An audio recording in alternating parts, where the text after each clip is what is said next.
How To with your host, Shayna Consiglio. Hi, my name is Shayna, and today I'm going to show you how to make a fresh and simple garden bruschetta. I'm going to go through a breakdown of the ingredients needed to make this garden bruschetta. First thing, fresh mozzarella. Then we have some fresh Parmesan cheese, sun-dried tomatoes in an olive oil and garlic base, extra virgin olive oil, fresh basil, and saison complete with salt and pepper mixed in. Next we're going to go into the ingredients that you're going to be using from the garden. We're going to have a variety of garden peppers. Then we're going to have the Campari tomatoes, or the Campari. Not really sure how it's exactly supposed to be pronounced, but anyway you slice it, you say tomato, I say tomato. We're also going to be using shallots. Shallots have a much more mild taste than raw onions, and since it is going to be a raw type of dish, you want to keep down the mildness of the tartness of the onions. Garlic is the center of all good taste. We're also going to be using ciabatta bread.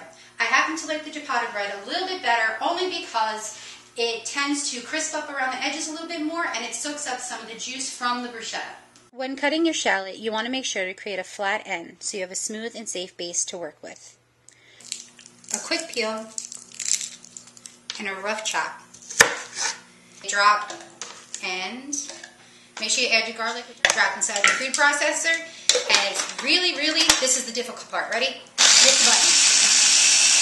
Now you want to make sure that you get it into a nice, simple, this is going to have to go another round, but you want to make sure that you get it into a nice, fine cut because you are going to be eating this raw.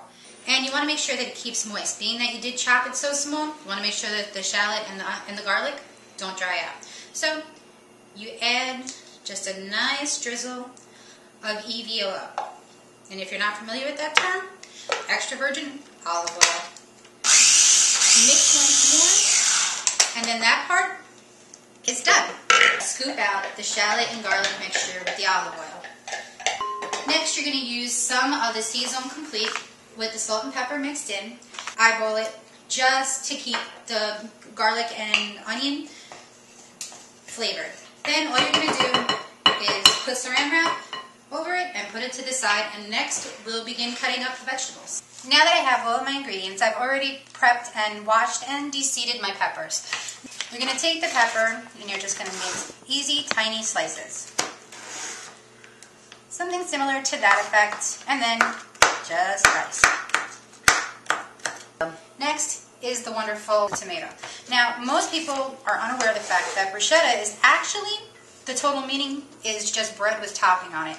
You can really do it with anything, and that's the beauty of bruschetta. It lends itself to whatever your specific taste like. You want it to be substance, and you don't want it to be complete mush, and working with tomatoes, that tends to happen very fast.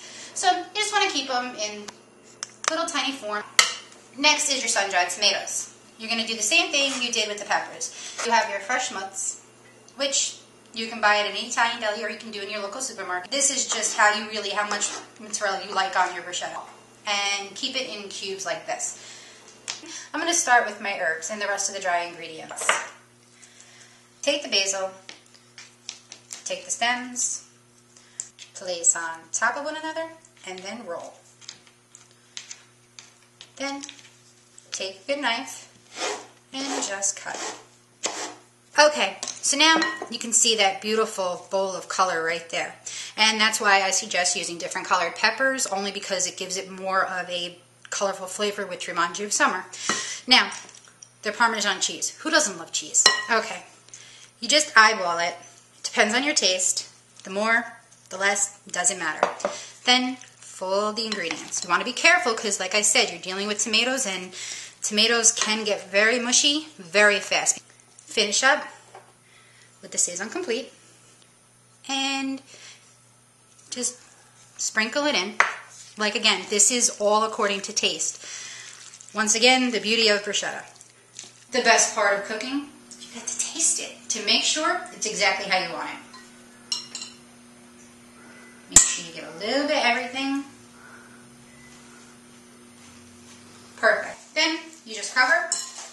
Put it in the fridge to chill for about an hour to 2 hours max. You just want it to be nice and cold, and the next step is the bread. I have already cut my bread into half-inch slices, brushed them with EVOO, placed them on a parchment paper-covered cookie sheet, sprinkled them with Saison Complete, and placed them in a preheated oven at 350 degrees for 15 to 20 minutes. Now I am just finished plating my bread. I sprinkle on some more Parmesan cheese for garnish, and now we can enjoy. See what happens when you teach your children well? Until next time, have a most delicious day. Bye-bye.